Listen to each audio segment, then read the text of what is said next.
Jadi gunung adalah di mana yang diciptakan bagian dari perangkat kehidupan di gunung ini. Dia sebagai penyangga semesta, dia juga sebagai fondasi, dia juga menjadi paru-paru, dia bisa menjadi pangkalan terdepan untuk bumi. Bahwa ketika gunung ini sudah disia-siakan, dihinakan, dilukai dan dikecewakan, sama layaknya seperti makhluk yang bernama manusia, sedang gunung pun bernafas. Ya, dengan sederhana, dengan nalurinya, napas gunung itu bisa menjadi sumber kehidupan buat makhluk yang ada di pulau tersebut atau di negeri tersebut, di mana kemurnian oksigen sekarang sudah mulai terkontaminasi atau campur aduk dengan hal ihwal yang disebut perilaku manusia yang melahirkan kemodernan atau peradaban yang tinggi, justru lebih dapat banyak merusak kebudayaan yang sudah berlangsung atau semesta yang sudah seharusnya harmoni yang diciptakan oleh Sang Hyang Maha Kuasa, Gusti Allah Maha Suci. Jadi kita hanya bisa melakukan hal yang paling sederhana adalah bagaimana gunung itu tetap mempunyai energi murninya sebagai gunung. Jadi gunung itu bukan tempat di mana bercocok tanam, tapi gunung itu adalah memang harus dijaga. Seperti kalau baheula orang tua dulu itu menjadikan gunung sebagai hutan tutupan, hutan larangan atau hutan kolot. Bahwa sebenarnya gunung itu adalah di mana tempat tumbuhnya tumbuhan jenis apapun, yang biarkan dia setumbuh-tumbuhnya, biarkan ia besar sebesar-besarnya, biarkan ia kembali kepada alam untuk menjadi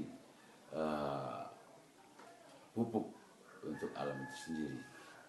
Jadi bahwa ketika gunung sudah dirusak, ditebang dan dijadikan komoditi, maka apa yang terjadi? Negeri ini sedang uji coba, lulus enggak melakukan semacam pemahaman terhadap kekuatan lingkaran sabuk api dari gunung-gunung berapi yang di negeri ini. Sementara gunung sudah mulai dirusak, sehingga sedikit atau minoritas manusia yang menjaga gunung, termasuk yang berada di wilayah spiritual, untuk berdoa, untuk merajah, untuk memohon keselamatan atas alam ini, tapi lebih banyak yang menghancurkan gunung itu sendiri. Jadi bahwa kesempatan saya berbicara, entah energi apa yang membuat bahwa tidak ada kata lain selain menanam, biarkan ia tumbuh dan kembali kepada alam dari kebudayaan.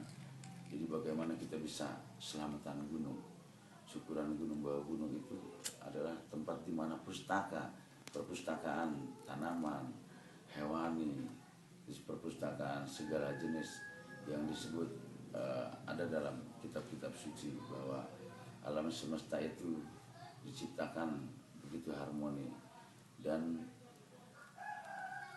jarak waktu proses penciptaan dari dari awal sampai terciptanya manusia itu sudah sangat matematis. Jadi tinggal kita yang bisa membaca apakah ini memang sedang dimulai atau mulai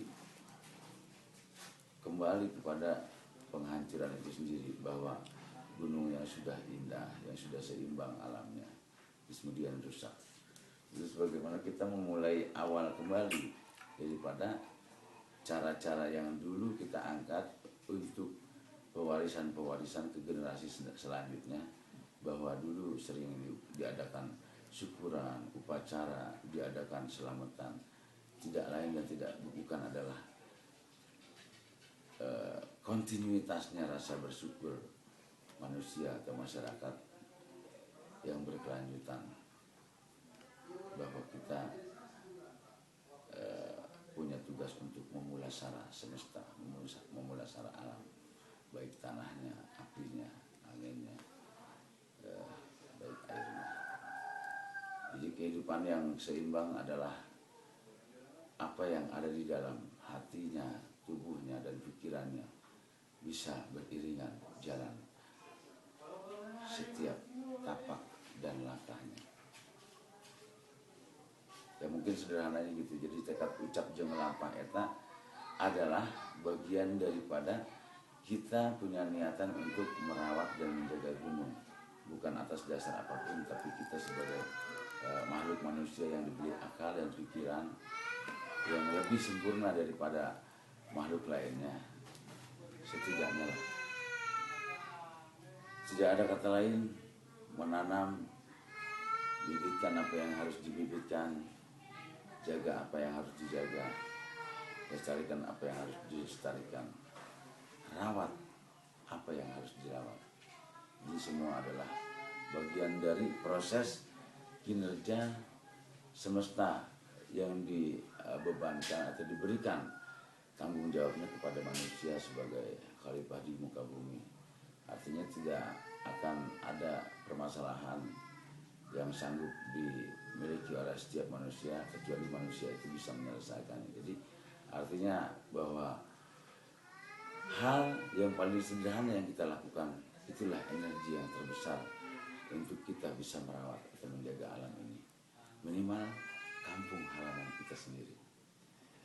Mungkin dari salam dari nafas gunung, bahwa apa yang bisa diungkapkan bahwa gunung pun bisa mempunyai karakter yang lebih dahsyat, yang lebih kuat ketika ia dilukai, ketika ia merasa terdesak, ia pun akan angkat bicara dengan bahasa semesta bahwa aku adalah sang gunung.